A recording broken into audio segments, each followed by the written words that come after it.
மாதிரி இஞ்சி துவையல் உங்கள் வீட்டில் அரைச்சி பாருங்கள். திரும்ப திரும்ப இஞ்சி துவையல் அரைக்க சொல்லி கேட்பாங்க. ஒரு பெரிய துண்டு இஞ்சி எடுத்துக்கோங்க, அதை நல்லா திருவி வச்சுக்கோங்க.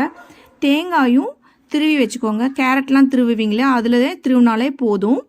கொஞ்சமாக எண்ணெய் ஊற்றி கடுகு, உளுந்தம்பருப்பு, கடலைப்பருப்பு. உளுந்தம்பருப்பு 1.5 ஸ்பூன், கடலைப்பருப்பு 1/2 ஸ்பூன், கருவேப்பிலை இலைகள் 2 வரமிளகா, 1/2 ஸ்பூன் உப்பு. இது எல்லாத்தையும் நல்லா ஃப்ரை பண்ணிக்கோங்க.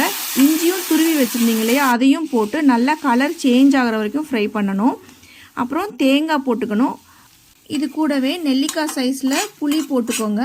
அதுக்கப்புறம் மீடியம் ஃப்ளேமில் அடுப்பை வச்சு நல்லா ஃப்ரை பண்ணி எல்லா இன்க்ரீடியன்ஸையும் கலர் சேஞ்ச் பண்ணணும்.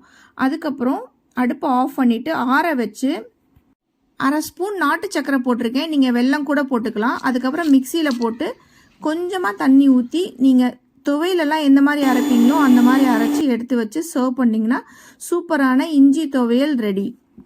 யாரெல்லாம் இதே மாதிரி இஞ்சி துவையல் ரெடி பண்ணி சாப்பிட போகிறீங்கன்னு சொல்லிட்டு எனக்கு கமெண்ட் பண்ணுங்கள். என்னோடய சமையல் பிடிச்சிருந்துச்சுன்னா என் பேஜை ஃபாலோ பண்ணுங்கள். இதே மாதிரி சமையல் பண்ணி சாப்பிடுங்க.